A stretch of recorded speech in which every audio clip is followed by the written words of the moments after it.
to me speak to what the experts have shared in empirical research, which there are several links to these research studies listed in your board docs for your reading pleasure. We also have two guests joining us via Zoom who were willing to give up their Wednesday evening and busy schedules to answer some of our questions related to the sleep and school start times research.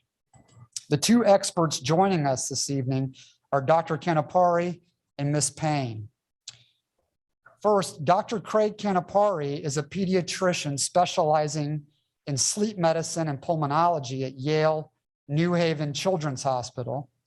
He also serves as the director of the Yale Pediatric Sleep Center and is the proud dad of two young sons. He received his BA from Yale, his MD from the University of Connecticut, and completed his medical residency at Massachusetts General Hospital in Boston. Dr. Canapari is an acclaimed researcher and author, and a dynamic speaker and content creator who has helped thousands of children and their parents get the sleep they need. Second, Ms. Phyllis Payne, MPH, is a health educator and science writer and the implementation director for Start School Later Healthy Hours, a national nonprofit dedicated to increasing public awareness about the relationship between sleep and school hours and to ensuring school start times that are compatible with health, safety, education, and equity. She's also a former high school biology teacher. Dr. Canapari and Ms. Payne, thank you again for joining us this evening. We've prepared some questions for you based on broad-based feedback we have received over the course of this review of school start times that I'd like to highlight and bring to your attention this evening. You both are free to share your responses on each question, or you can take turns. It's totally up to you. Before I get started on the questions, are we all good from a tech perspective? Good to move forward. Okay, great. First question is, why is school start time such an important topic? For example, we know California issued a statewide requirement advocating for later start times for secondary schools. So we'll start with why the importance of this.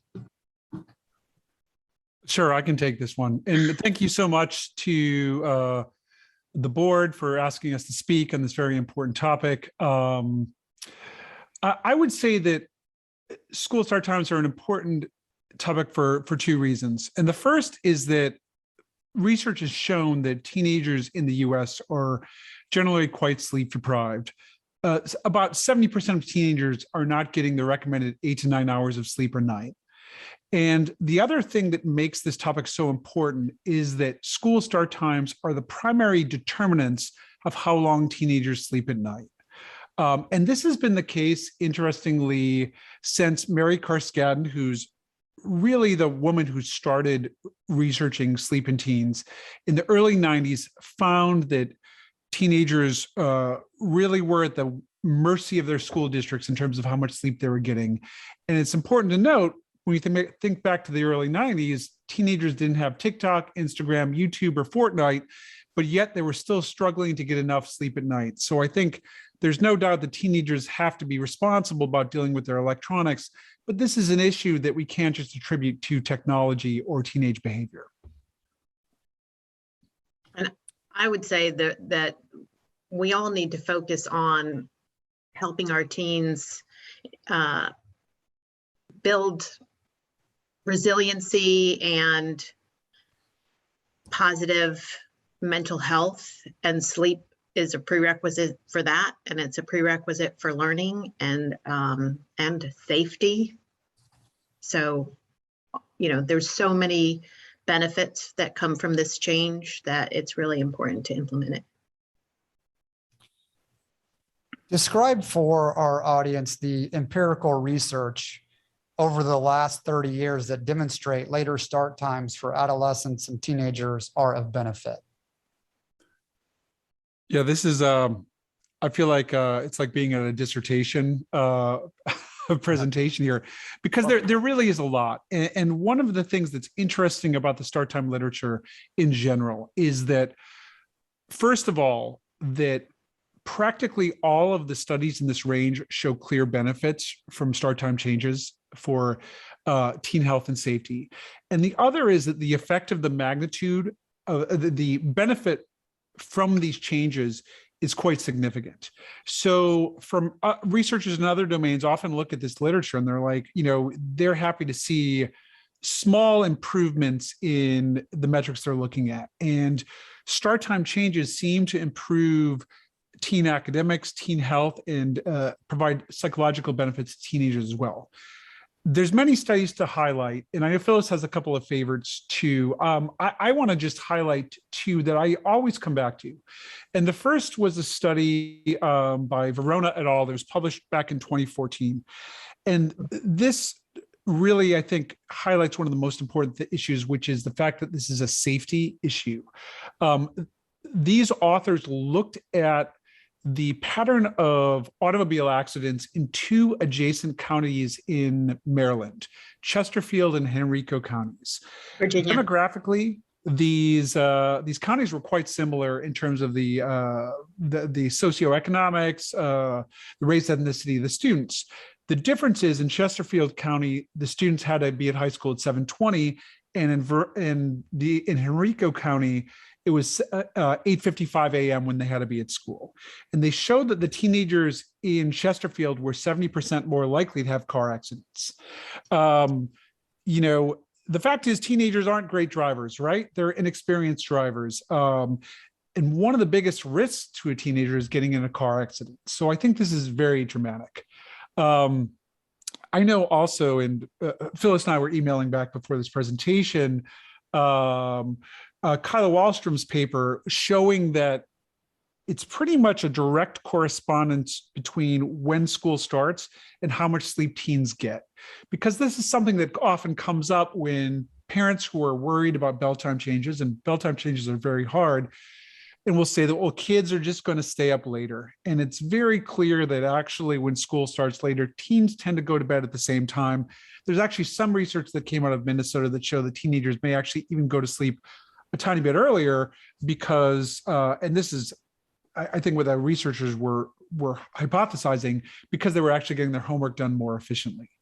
One last study, a small study out of Connecticut I would highlight, was showing that teenagers who got more sleep were less likely to have sports injuries. And because again, one of the barriers to changing start times is often a perceived effect on high school athletics. And I think many districts who've made the change have not found that to be as significant a problem as they thought. It's important to show that student athletes also benefit if they're more sleep sufficient in terms of performance and in terms of avoidance of injury. I don't know what you'd like to highlight, Phyllis, because there's a lot to choose from here. So what I was going to say is that 10 minutes isn't enough time, but what's so important to think about is that it's not one study or another study. It's at this point an incredible body of research with study after study after study after study telling us the same thing and telling us how important it is. And there's even a dose response relationship between the start time and student mental health, right? So with every incremental improvement in later start times, the teens do gain sleep, and they also, their mental health metrics improve too, in a measurable way. So I have like a list, right? So the benefits include decreased car crashes, improved mood, so less depression, less anxiety, improved attendance and graduation rates, improved discipline and engagement in the classroom. We hear teachers saying, the kids are happy and they're engaged when I come in. There's less daytime sleepiness.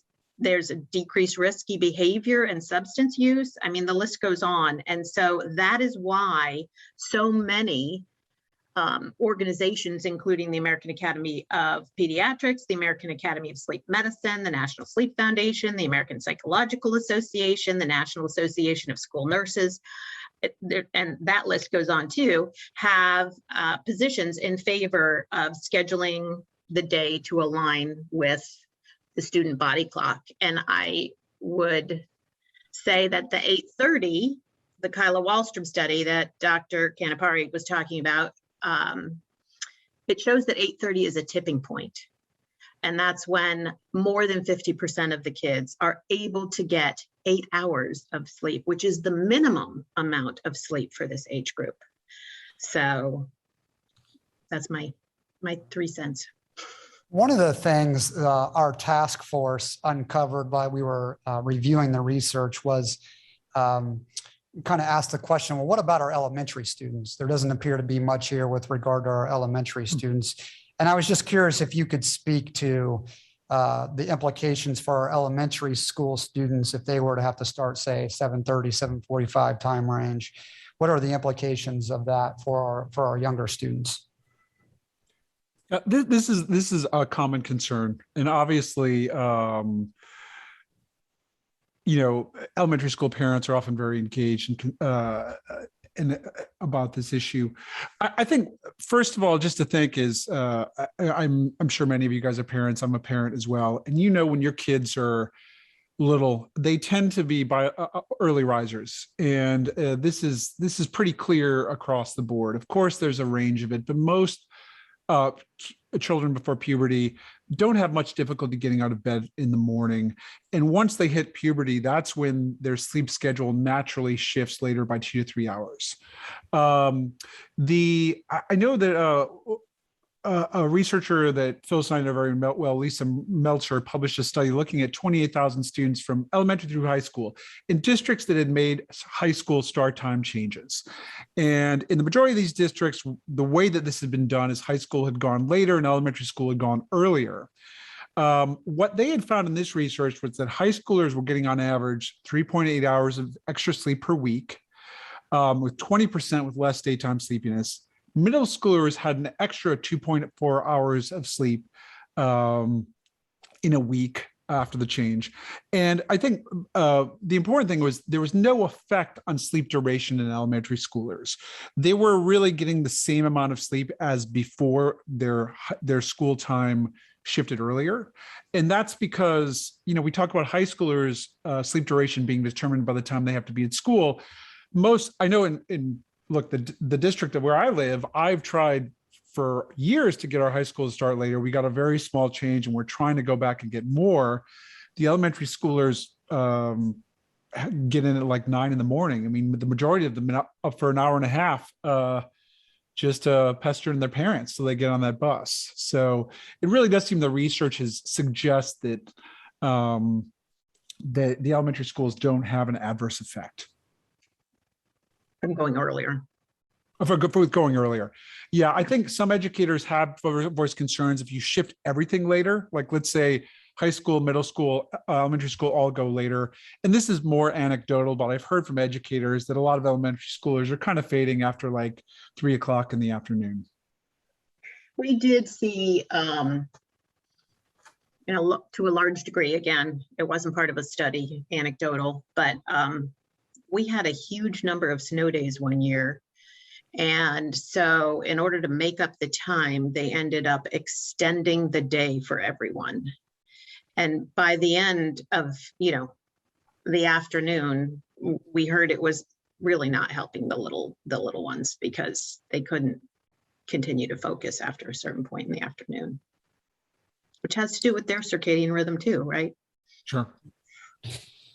So some of the feedback we've received is, well, why can't parents just make their adolescent or teenage kids go to sleep earlier instead of having to change an entire system? Why can't we just make parents just enforce that? Do you ever, what are your thoughts on that question? Well, I can tell you that, biologically, it doesn't really work for the majority of teenagers. Again, the research from before these kids had smartphones or any of this technology showed that their natural sleep schedules were commonly, say, sleeping from 10 p.m. to 7 a.m., 11 p.m. to 8 a.m. Like the schedules they would assume if they were able to go to bed whenever they wanted to and get up whenever they wanted to. And I've seen in my clinic teenagers that will get into bed. They're trying to ensure they get enough sleep. They get into bed at 9 o'clock. they do everything right, they turn off the lights, and they're staring at the wall till 11 o'clock at night. It really, I think in our society, we tend to kind of blame teenagers for stuff. But the fact is we're trying to fit, by asking teenagers to be at school very early, we're trying to fit a square peg into a round hole. Their natural biology is really at war with these early start times. And yeah, we can, like, it's possible to get people to go to bed early, but I can tell you in my practice, when we're dealing with body clock issues, like trying to shift kids earlier or later, it's always easier to stay up later than go to bed earlier. And it requires a lot of attention and focus to get kids to go to bed earlier. And the fact is, some kids will be fine and can go to bed earlier, but a lot of kids can't, no matter what they do. So I think that, it'd be nice if it was that simple, but the fact is it just doesn't work. I liked what Dr. Dement used to say, who's also considered sort of a grandfather in this field, right, Craig? He would say, asking a teenager to go to bed, at 9 or, early enough to get enough sleep is like asking me to jump 10 feet in the air. I just can't do it. Oh. So. Wasn't really known for his awesome vertical, And then the other thing I tell people to try imagining for ourselves as adults, what we're asking them to do, getting up at 6 a.m. is sort of like if I asked Dr. Taylor to get up every day at 4 a.m. How would you feel getting up at 4 a.m. if you had to do it every single day? It's one thing if I'm going on a ski trip or something, but I would not be able to function. Yeah, and there are some people that are on schedules like that, right? But your average person is not going to select that. Just like there may be teenagers that are naturally morning people, but the majority of them really aren't. I mean, ask any high school teacher that's teaching the first period of the day. A lot of those kids are just checked out. And I think that kind of exhaustion doesn't just affect first period. It lasts throughout the day when somebody is not getting enough sleep. So with district, what do other districts who have made the change say about student performance and engagement of students after implementation? So I was wondering if you could capture for us a little bit of the voices of teachers, students, parents, administrators, any of those voices. Sure. So one of the principals told me that when I talk about this, I need to start talking about it as transformational, because that's what it is. He was at Princeton High School, and he said after they made the change, it was transformational. It doesn't just affect, what we've been talking about, teen sleep, and it's literally everything, the mood in the school, the environment. I had a teacher talk about, she said, I could tell you about attendance, I could tell you about student engagement, but what I want to talk about is something I call the pleasant factor. And she said she came into the classroom after the change and the kids were smiling and they were engaged. And again, it wasn't just first period, it was throughout the day, it was in the hallways, it was just literally the mood in the building was substantially and noticeably improved. Some of the parents have said things, thank you for making this change. I got my kid back.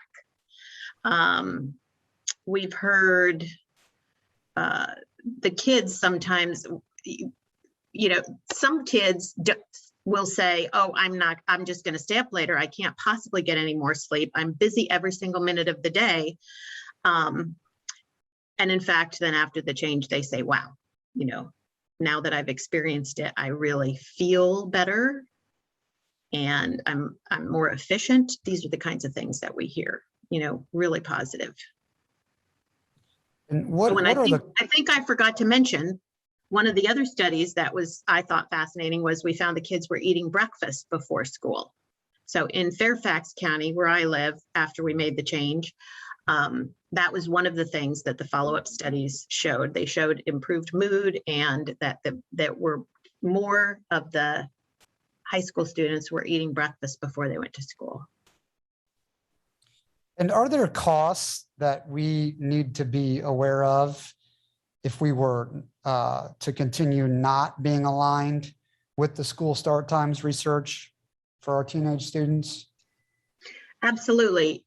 I like to quote Dr. Judy Owens, who wrote the American Academy of Pediatrics position, which she often says is that to do nothing is to do harm, right? Now that we have this research that shows us how harmful it is to purposefully deprive our students of sleep, we're literally cutting their sleep cycle short by making them get up early in the morning. It is doing real harm to them. And so it's, you know, I think it's our responsibility to make a change.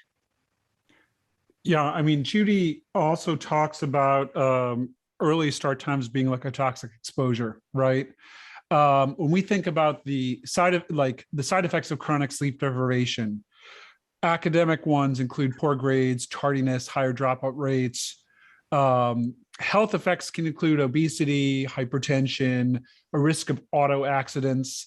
And the psychological effects, decreased impulse control, which is a domain in which teenagers don't excel anyway, which can manifest as increased drug use, earlier sexual activity, increased vulnerability to stress. Imagine if there was a chemical in your schools that was causing all of those side effects to your students. I mean, there would be an uproar in the community. And unfortunately, you know, most towns have made their community function partly on the backs of teenagers by having them start so early so that they can have staggered bus runs to keep costs under control. And obviously cost is an important consideration in school board budgets, but I think it's not really fair to teenagers. I mean, so many of the stereotypes we think about teenagers of being irritable, being sleepy, even being hungry all the time, these are all side effects of chronic sleep deprivation. And this reminds me of, because I do what I do, I have talked to several adults who come to me and say, thank you for working on this. I dropped out of high school. And then every single one of them, the next words out of their mouth are, I want you to know I was a good kid. I just couldn't function. And these were people who had, you know, parents that were teachers, PTA presidents. I mean, that's how I met them. And so they ended up dropping out. And think about what they missed. And also think about the long-term emotional implications of that, right? That they still today, even though they're 35 or 40 years old, are coming and saying to me, I just want you to know I was a good kid. You know, some of the feedback we've gotten is, you know, we're still dealing with the pandemic. Why take this into consideration right now? So I was just curious if there have been any implications from the pandemic that's impacted what research says about sleep needs in our children. Craig, you want to take that one?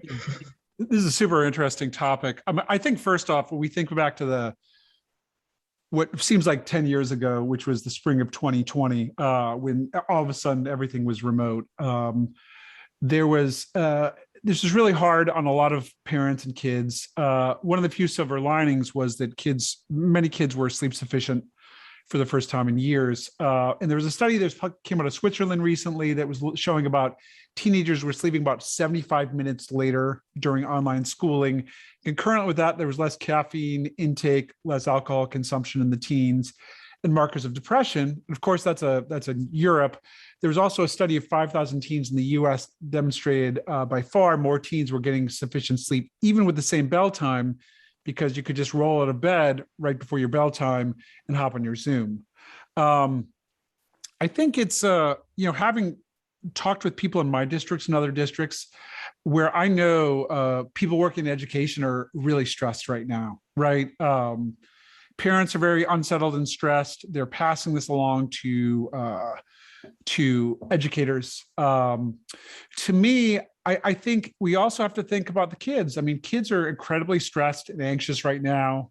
They've had more upheaval in their last couple of years than I think young people have experienced in generations. And the research has clearly shown that kids are more anxious and stressed than ever before.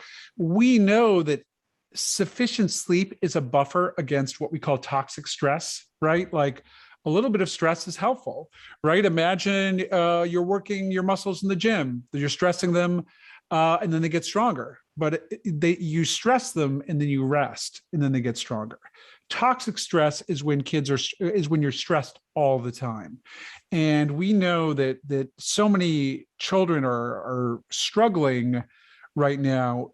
If we can get them to sleep better, I mean, like, I think we think of sleep deprivation as a toxic substance. Imagine it as a performance enhancing substance, like something that made kids' grades go up, made them healthier, made them lose weight, made them make better decisions. If it would be illegal in the Olympics, right? If it was a drug. But getting kids enough sleep can give them all these benefits and help them negotiate these trying times we're in right now. And then I wondered if you could speak to anything in the research that supports the closure of the racial achievement gap and potential linkage to school hours and school start times for teenagers.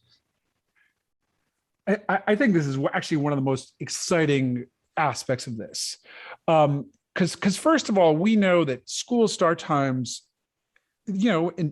every district handles this differently. Sometimes you can do it without cost. Sometimes there is an associated cost. But we know that even when there's an associated cost, it's very cost effective for a couple of reasons. First of all, it benefits every student in the district. Whereas, look, it's great to invest in a new football field, but that doesn't benefit every student. Whereas start times do benefit every student. I also know that, like, the benefits in the domains of health and psychological domains occur for every student. But in districts where there is a high level of academic achievement, we're not seeing quite as much of a benefit from later start times. It's still really important because I think at the root of this is a health issue. But in the domain of students where there may be an achievement gap, this is a much stronger force multiplier in terms of improving grades, tardiness, and dropout rates in a really exciting way. And I know Phyllis can talk about this in detail as well.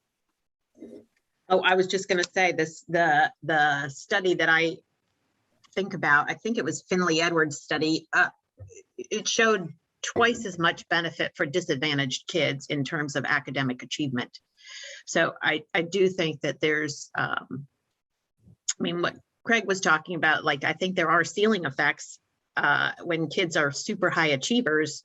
You can't really show that they are capable of achieving more because the test only, you can only get an 100 or an A+. But in several studies, I think we've seen that the impact and the positive academic achievement is greater for disadvantaged kids. And so it's leveling the playing field a bit. And then why do you, oh, sorry, go ahead. Nothing, go ahead. Oh, I was just going to ask, why do you think this change of school start times is so difficult for districts to implement? So I think change is hard. People don't like change. We like to have things, we like things to be predictable. I also think in terms of logistics, school districts have worked out, not just the school district, but the community too, have worked their schedules around the existing school schedule, right? So the after school activities, the daycare, all of these different elements that are a logistical puzzle to solve have been solved for the status quo. Now we're taking the puzzle apart and we're putting it back together in a new way. And that means we have to put those other pieces of the puzzle back together too. And so there can be discomfort around that, just sort of as a human psychological factor. Craig, you have anything to add? I'm just thinking, I'm looking at my notes to see if I had more to say on that. I mean, honestly, the bell time is like it's like the heartbeat of your whole community. We joked when we were working in our town on this issue that really it's the people are fine with start time changes. It's the end of the day chime changes they don't like as much a lot of the time. Because when you think about it, like even things happening in a certain order, like some families may rely on older kids to get the younger kids off the bus. So mom or dad, doesn't have to use aftercare or come home early from work. I mean, there's a lot of different issues and they all really can be overcome, but it's disruptive to people's schedules. The fact is, especially for parents in the district, it's disruptive to teachers. I was surprised, having spoken to a lot of districts, that the many teachers, and I guess, and rightly so, that their lives revolve around the bell times too, and they're stakeholders here, right? Like it's important that we listen to their voices as well. That being said, many of the district, a lot of times people are afraid of change and they imagine the most catastrophic outcomes. The kids aren't going to be able to participate in sports, et cetera. And the fact is, it really tends to work pretty well. I know in our state, Greenwich, Connecticut made a pretty drastic change. It was 7:20 to like 8:45 or something like that. And there was so much agita in the community. And some of the parents were nearly coming to blows and saying, you're going to destroy Greenwich athletics. And, at the end of the day, the Greenwich, in the last couple of years, they've won a bunch of statewide championships. I'm not going to. I was going to say we've seen, we've actually seen that in more than one. Wilton, Connecticut had the same result with after they made the change, winning state championships. And we had one superintendent say to us that his coaches were coming to him and saying, stop doing those talks about how to make this change possible. They liked having the advantage of their kids were getting enough sleep and the competitors were not. So, but what I was going to say is I think that people also tend to look for the negatives about change instead of looking for the positives. So, and again, I think that's a human trait that's how we approach change, when the reality is, like that principal said, this is a transformative change and it's worth it.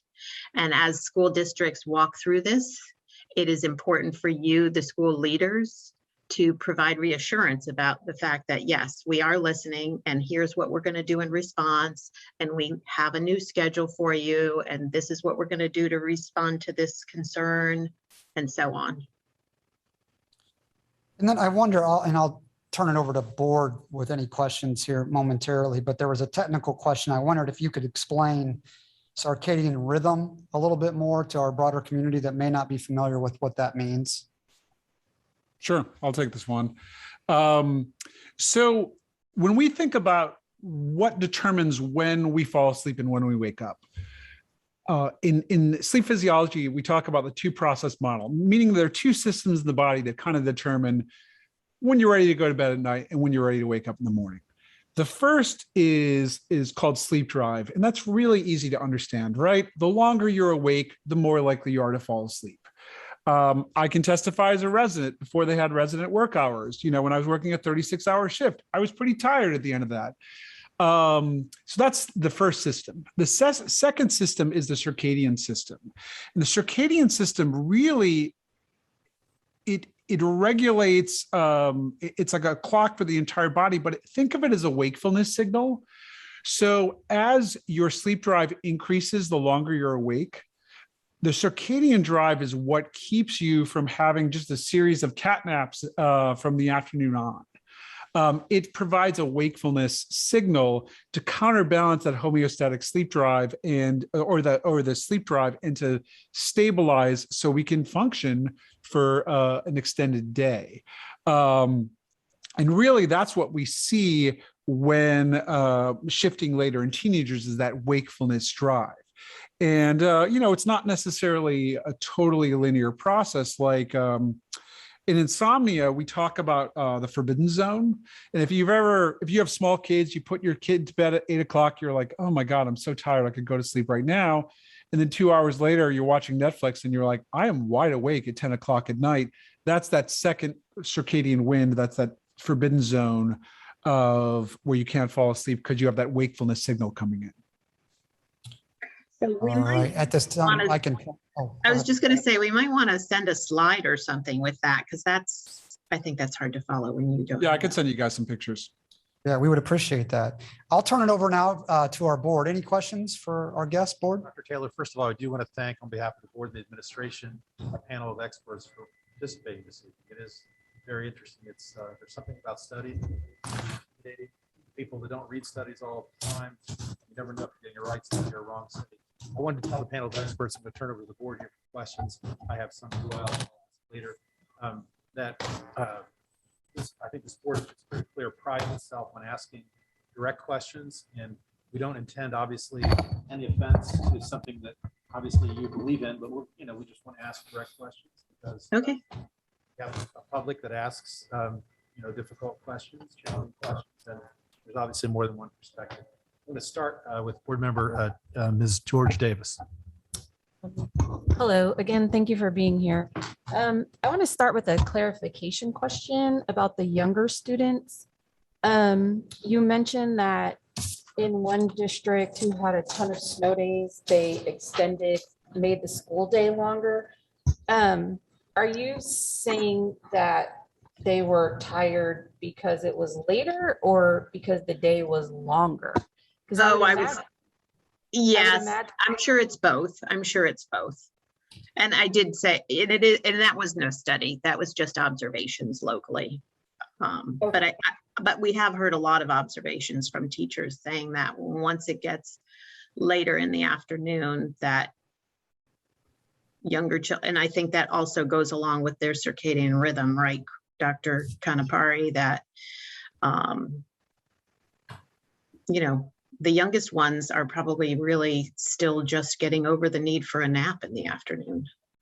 Yeah, I mean, I think it's more of a sleep drive thing, right? Like the longer you're awake. So if you have a little kid that's up at like 6 or 7 in the morning, by 3 or 4 in the afternoon, they've been awake for quite a while.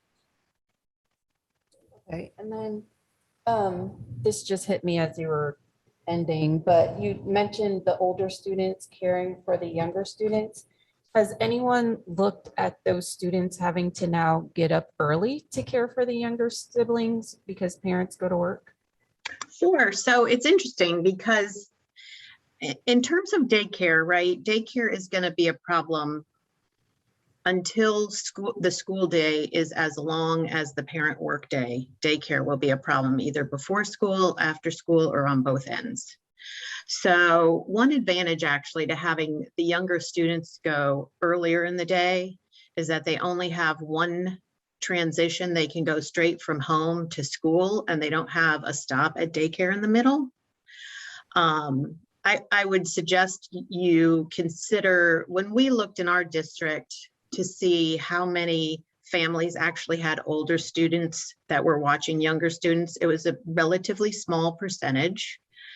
I also have the experience of living in a district. Our schools are ordered, well, they were ordered before the change. We always had high school first, elementary next, middle school, and another set of elementary schools. Our neighbors right next door organize their schools with elementary first, middle school next, and high school last. And so I was doing a tour actually of our elementary school for some instructors from our neighboring district. And they asked me, okay, so you guys have high school starting first, who watches your little kids in the morning? And so again, that points to the issue here really being the fact that it's a change from what you have now, rather than one necessarily being better than the other. Does that make sense? I'm not really sure because I'm not really sure if you're responding how the younger kids react or how the teenagers react. I'm looking more about the teenagers who have to get up early to. Oh, how they care. react. Sorry. Yeah, like how are Um, they? If they are having to get up with their siblings because their parents have already left in the morning. Well, first of all, I think that would be less common because if the younger children are starting earlier, then it's likely that the parents will be able to see them off to school. But I also think there's a difference between being awake at home and seeing your younger sibling off to the school bus than taking calculus. True. I'm not a fan of calculus, so I'm going to agree with you. Craig, I don't know if you have something to add to that. No, I mean, I would agree. And like, again, like I've never been on the school board, but I've been to a lot of school board meetings. And I think that every parent's concerns need to be heard. But all the decisions we make, we have to make the decisions for the majority of students and then help the people with sort of more the niche concerns. Like we can help them as well, but I haven't heard a lot of feedback from families being like, oh, well, great. Now my teenager can get up with the little ones. It doesn't mean that it hasn't happened, but like it's I don't think it hasn't been common in my experience or hasn't been expressed to me. I'll just ask one more and then I'll stop talking. So we have if we had later start dates for high school students, is there any research that speaks to how they make the adjustment to now waking up early for college classes? Oh, wow. That's an interesting question because there are actually most college classes don't start that early because the students don't choose to go to they won't elect to take the class if it's super early in the morning. And there's some research too out of the Naval Academy, no, the Air Force Academy. The Air Force Academy, there's a great study where it's very well controlled because the students all have the same classes and the same teachers. And the students who had the earlier class, which I don't think it was before, I can't remember exactly what time, the earliest might have been 8 or 8:30. And those students didn't do as well in those classes. When Yeah, does the circadian rhythm change from adolescence to a different rhythm? So, I mean, when do Answer that, high adolescents school to become adults? college. so typically I would say that puberty is when they shift later by 2 to 3 hours. And that tends to move through late adolescence. And then it's typically in the 20s when things start to stabilize and we see things maybe get a little bit earlier. I will say, just to amplify what Phyllis said, is I can't tell you how many patients I have that